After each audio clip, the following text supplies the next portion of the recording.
কর্ণ চ্যাটার্জিকে ফোনে উচিত শিক্ষা দিল টনি। হ্যাঁ বন্ধুরা, এমনটাই দেখা যাবে। বিস্তারিত জানতে ভিডিওটিতে লাইক দিয়ে চ্যানেলটি সাবস্ক্রাইব করে দেখতে থাকুন। গল্পের শুরুতেই দেখা যাবে পিকু টটিনি ও শিবপ্রসাদকে বাই বলে বেরিয়ে যায়। এরপরে শিবপ্রসাদ ও টটিনি কথা বলতে থাকে নন্দিনীর সঙ্গে। তখন টটিনি বলতে থাকে, দিদি এক্ষুনি বেরিয়ে গেল, ওরা এক্ষুনি বেরিয়ে গেল। তখন তখন দেখা যায় টটিনিকে নন্দিনী বলতে থাকে, ব্যাপারটা অনেক ভালো লাগছে না রে। তখন তখন তো টটিনির কথা শুনে নন্দিনী বলতে থাকে, হ্যাঁ অনেক ভালো লাগছে, অনেক ভালো লাগছে, ব্যাপারটা খুব হাস্যকর হয়ে যাচ্ছে না রে। তখন তখন দেখা যায় এদিকে সত্যজিৎ মুখার্জি কর্ণ চ্যাটার্জি পিকুকে নিয়ে রিকশায় বসে। এরপরে রিকশায় দিতে যেতে তখন পিকু বলতে থাকে, আচ্ছা তোমরা তো অনেক রিচ, তাই না? তোমরা যে রিকশায় যাচ্ছ, তোমাদের মান সম্মান যাবে না?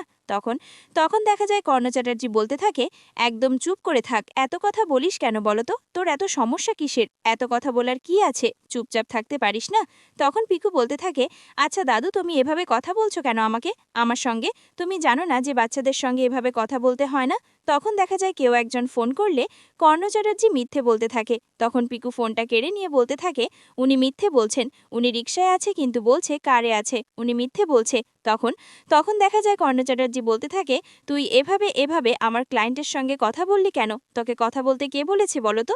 তখন তখন পিকু বলতে থাকে, তুমি মিথ্যে বললে কেন? জানো না বাচ্চাদের সামনে মিথ্যে বলতে নেই? তারপরেও মিথ্যে বলাটা তোমাকে কি করে শোভা পায় বলো? তখন তখন দেখা যায় কর্ণ চ্যাটার্জি বলতে থাকে, আমি কোথায় মিথ্যে বললাম? আমি কি বলবো যে আমি রিকশায় করে আসছি, আমি রিকশায় করে মিটিংয়ে যাব, এটা কি বলবো আমি? তখন তখন দেখা যায় পিকু বলতে থাকে, তুমি যেহেতু রিকশায় আছো তবে রিকশার কথাই তো বলতে হবে, তাই না? এরপরে এরপরে দেখা যায় কর্ণ চ্যাটার্জি নেমে গেলে তখন তখন দেখা যায় ভাড়া চেলে কর্ণ চ্যাটার্জিকে 1000 টাকার নোট বের করে দেয়। তখন লোকটি বলতে থাকে, ফাজলামো করছেন?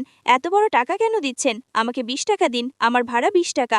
তখন তখন দেখা যায় পিকু বলতে থাকে, আমাকে আমাকে নামিয়ে দিচ্ছ না কেন? আমাকে নামিয়ে দাও। তখন তখন দেখা যায় কর্ণ চ্যাটার্জি বলতে থাকে, কে নামিয়ে দেবে? আমি কেন? একা নামতে পারিস না? আগে কি একা নামিসনি? তখন সত্যজিৎ বলতে থাকে, আমি নামিয়ে দিচ্ছি। এরপরে পিকুকে নামাতে যাবে, ঠিক তখনই পিকু সত্যজিতের গালে একটি চুমা খায়। এটা দেখে খুশি হয়ে যায় সত্যজিৎ। এরপরে সত্যজিৎ ভাবতে থাকে, এটাই তো আমি চাই, টটিনির মেয়ে তো আমার নাতনি। আমি তো আমি তো এরকম ভালোবাসা কখনো পাইনি, যে ভালোবাসাটা আমাকে আজকে পিকু দিল। তখন তখন দেখা যায় পিকু ও সত্যজিতের বন্ডিং দেখে তাকিয়ে থাকে কর্ণ চ্যাটার্জি। এরপরে এরপরে দেখা যায় সত্যজিৎ মনে মনে হাসতে থাকে আর বলতে থাকে, মাঝে মধ্যে এরকম ভালোবাসা পেলে মনটা আসলেই ভালো হয়ে যায়। এরপরে রিকশাওয়ালা বলতে থাকে, আপনাকে আর টাকা দিতে হবে না, আমি বৌদির থেকে নিয়ে নেব। তখন কর্ণ চ্যাটার্জি বলতে থাকে, বৌদি মানে কোন বৌদি? তুমি কার কথা বলছো? তখন রিকশাওয়ালা বলতে থাকে, কেন, পিকুর মা, উনি তো সব সময় আসে, প্রত্যেক দিনই স্কুলে আসে আর পিকুকে রেখে যায়। আমি বলে ভাড়াটা নিয়ে নিব। আমাকে 500 টাকার নোট দেখাচ্ছেন, আমি আর টাকার গরম দেখাচ্ছেন, তাই না? এভাবে যেখানে সেখানে টাকার গরম দেখাবেন না, বুঝতে পেরেছেন? অসভ্য কথাকার। এই বলে রিকশাওয়ালা চলে যায়। এরপরে সত্যজিৎ কর্ণ চ্যাটার্জিকে বলতে থাকে, আসুন ভেতরে যায়। তখন কর্ণ চ্যাটার্জি কিছুতেই ভেতরে যেতে চায় না। তখন সত্যজিৎ বলতে থাকে, যেতে তো হবেই, তাই না? এদিকে দেখা যায় শিবপ্রসাদ টটিনিকে বলতে থাকে, আমি তোমার মাথাটা আঁচড়ে দিই, মাথাটা সুন্দর করে বেনুনি করে দিই। তখন দেখা যায় টটিনি বলতে থাকে, তোমাকে কিছুই করতে হবে না, আমি সবটা করে নেব। তখন তখন টটিনির কথা শুনে কর্ণ চ্যাটার্জি বলতে থাকে, অবশ্যই করতে হবে, আমি সবটাই করব, তোমাকে কিছু করতে হবে না। তখন টটিনি বলতে থাকে, তুমি আমাকে এতটা ভালোবাসো কেন বলো তো? তখন শিবপ্রসাদ বলতে থাকে, তুমি যে আমার অর্ধাঙ্গিনী, তুমি আমার প্রিয়সী, তাই তোমাকে এতটা ভালো। এরপরে নন্দিনী তোকে ফোন করে বলতে থাকে, কিরে টনি, ওরা কি স্কুলে পৌঁছেছে? তখন তখন টটিনি বলতে থাকে, হ্যাঁ পৌঁছেছে তো। তখন দেখা যায় নন্দিনী বলতে থাকে, কর্ণ চ্যাটার্জির কাছে এভাবে মেয়েটাকে ছেড়ে দিয়ে কি ঠিক করলি বল? ওনারা যে কতটা ডেঞ্জারাস সেটা তো খুব ভালো করেই জানিস। তখন তখন টটিনি বলতে থাকেন, কি করতাম বল? ও তো নিজ ইচ্ছায় বলল। এখন আমি যদি বারণ করি তবে ব্যাপারটা কেমন দেখায় না? এই জন্যই তো পাঠিয়ে দিলাম। তখন দেখা যায় শিবপ্রসাদ বলতে থাকে, চিন্তা করবেন না, সব রকম সেফটি দেওয়াই আছে, কাভার করছে। চারজন স্পেশাল ব্রাঞ্চের অফিসার সিভিলে ওদের ওপরে নজর রাখছে, পিকুকে কাভার করছে। হয়তোবা পিকুর ওপরে অ্যাটাক হবে, তা না হলে সত্যজিৎ মুখার্জি ও কর্ণ চ্যাটার্জির ওপরেও অ্যাটাক হতে পারে। কারণ বিজিত লাহিড়ী সব প্রমাণ লোপাট করে দিতে চাইছে। আমাদের কাছে ইনফরমেশন আছে, তাই আমরা আগে থেকে লক ফিট করে রেখেছি। আর আমি তো আছি, চিন্তা করবেন না, আমি তো আছি, তাই না? আমি ওদেরকে অবশ্যই বাঁচিয়ে নেব, ওদের কোনো ক্ষতি আমি হতে দেব না। তখন দেখা যায় একথা শুনে নন্দিনী বলতে থাকে, ব্যাপারটা রিস্কি হয়ে গেল না? শিবপ্রসাদ, মেয়েটাকে এভাবে রিকশার মধ্যে ফেলাটা কি ঠিক হলো? তখন দেখা যায় শিবপ্রসাদ বলতে থাকে, চিন্তা করবেন না, আপনি আমার ওপর ভরসা করুন। আমি পরশুরাম, তাই না? আমার ওপরে ভরসা রাখুন। আমি সবটা ঠিকঠাকভাবে করে নেব, কোনো সমস্যা হবে না। তখন নন্দিনী বলতে থাকে, ঠিক আছে, আমি চিন্তাতে পড়ে গেলাম। এখন যদি কোনো সমস্যা হয়ে যায়। এরপরে ফোনটা যখনই কথা বলছে তখনই জিৎ এসে ফোনটা নন্দিনীর হাত থেকে কেড়ে নেয় আর বলতে থাকে, কার সঙ্গে কথা বলছিলি? নিশ্চয়ই তোর বোনের সঙ্গে। ঠিক বলছিলি? কি বলছিলি? এভাবে বাড়ির খবর পাচার করছিলি, তাই না? তখন নন্দিনী বলতে থাকে, আমি এরকম মেয়ে নই যে বাড়ির খবর বাইরে পাচার করি, বুঝতে পারেছ?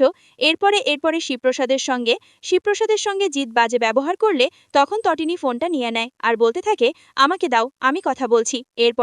এরপরে দেখা যায় টটিনী ফোনটা নিয়ে তখন নন্দিনীকে বলতে থাকে, দিদি তুই ফোনটা কাকায়ের কাছে দে, কাকায়ের সঙ্গে আমি কথা বলতে চাই। এরপরে সত্যজিৎ মুখার্জি ফোনটা নিয়ে বলতে থাকে, কি টটিনী, দেখছি তো আমার দাদাকে অনেকভাবে নাজেহাল করছিস। কি ভেবেছিস তুই? নিজেদের কি মনে করেছিস? অপমান করছিস। কথাই বলে না, হাতি যখন কাদায় পড়লে চামচিকেও লাথি মারে, তোরা তো সেই ভাবটা ধরে আছিস। এখন জানতে পেরেছিস যে নিজের বর পরশুরাম, সেটা জেনে এভাবে প্রতিশোধ নিচ্ছিস। তখন দেখা যায় এ কথা শুনে তটিনী বলতে থাকে, তোমরা হয়তো ভুলে যাচ্ছ যে আমি তোমাদের মেয়ে ছিলাম, কিন্তু এখন আর নেই। এতে আমার কোনো আফসোসও নেই। তখন দেখা যায় টটিনী আরো বলতে থাকে, তোমরা বারবার আমার ছেলেটাকে কিডন্যাপ করেছো মারার জন্য। তবে আমার ছেলেকে তোমরা কিছুই করতে পারোনি। এখন কেন এসেছো আমাদের কাছে সাহায্য চাইতে? আমাদের তো সবসময় অপমান করে গেছো। তখন সত্যজিৎ বলতে থাকে, তুই ভুলে যাচ্ছিস যে তুই তোর বাবা আর কাকার সঙ্গে কথা বলছিস। তুই তোর বাবা আর কাকাকে এভাবে ডিস্টার্ব করছিস। তখন তটিনী বলতে থাকে, কিসের বাবা কিসের কাকা? এতদিন তোমাদের বাবা কাকা কোথায় ছিল বলো তো? আজ কেন আমাদের সঙ্গে এভাবে আত্মীয়তা পাঠাতে আসছো? এতদিন তো আমাদের কখনো খোঁজ নাওনি, তবে আজ হঠাৎ করে কেন খোঁজ নিতে এসেছো বলো তো? তখন দেখা যায় শিবপ্রসাদ বলতে থাকে, আপনি তো বিজিতের সঙ্গে দেখা করতে যাচ্ছেন, তাই না? বিজিতের সঙ্গে মিট করবেন। তখন জিৎ মুখার্জি বলতে থাকে, তুমি কি করে জানলে? তুমি এই খবরটা কোথায় পেলে? তখন শিবপ্রসাদ বলতে থাকে, আমার কাছে সব খবরই আছে, কারণ আমি আপনাকে ফলো করছি। আপনার উপর ফলো করা হচ্ছে। চিন্তা করবেন না, আপনি কখন কি করছেন, কোথায় যাচ্ছেন, কার সঙ্গে কথা বলছেন, সবটা আমার চোখের মধ্যেই আছে। আপনি সাবধানে থাকবেন, কোনো ব্লান্ডার করে বসবেন না, যাতে আপনাকে আমি ট্রাস্ট করতে বাধ্য হই। এদিকে সত্যজিৎ মুখার্জি লহরীর কাছে এসে বলতে থাকে, ম্যাম, আমরা পিকুকে পৌঁছে দিতে এসেছি। আমি সত্যজিৎ মুখার্জি, পিকুর দাদু। এরপরে কর্ণ চ্যাটার্জি লহরীকে দেখে রুমাল মুখে দিয়ে লুকিয়ে থাকে। তখন দেখা যায় এটা দেখে হাসতে থাকে লহরী।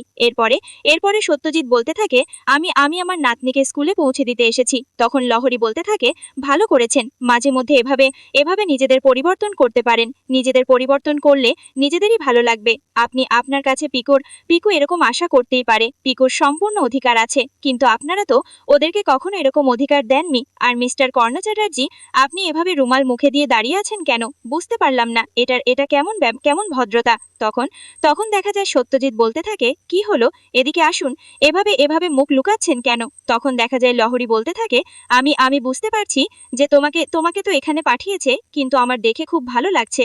মনে হচ্ছে আজকে তোমাকে দেখে মনে হচ্ছে তুমি লহরী চ্যাটার্জির হাজবেন্ড কর্ণ চ্যাটার্জি। আজকে তোমাকে দেখে আমি নিজের হাজবেন্ড বলে ভাবতে পারছি, কিন্তু আমি তোমাকে এতদিন কখনো নিজের হাজবেন্ড বলে ভাবতে পারিনি। তখন কর্ণ চ্যাটার্জি বলতে থাকে, আমাকে ব্যাকে পিঞ্চ করা কথা বলছো, অপমান করছো? তখন লহরী বলতে থাকে, না অপমান করতে যাব কেন? যেটা ঠিক সেটাই তো বলছি, তাই না? তখন দেখা যায় কর্ণ চ্যাটার্জি বলতে থাকে, তুমি যেভাবে কথা বলছো মনে হচ্ছে তুমি আমাকে অপমান করছো। তখন লহরী বলতে থাকে, তোমার যদি এটা অপমান বোধ হয় তবে আমার এখানে করার কিছুই নেই, কিন্তু আমি তোমাকে অপমান করছি না। এরপরে পিকু বলতে থাকে, জানো প্রিন্সিপাল ম্যাম, উনি অনেক মিথ্যে কথা বলে। ওনার পেটে কৃমি আছে, তাই বলেছি কৃমির ওষুধ খাইয়ে দেব।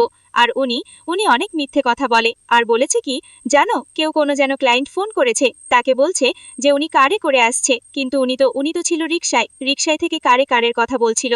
তখন আমি অনেকগুলো বাজে কথা বলে দিয়েছি।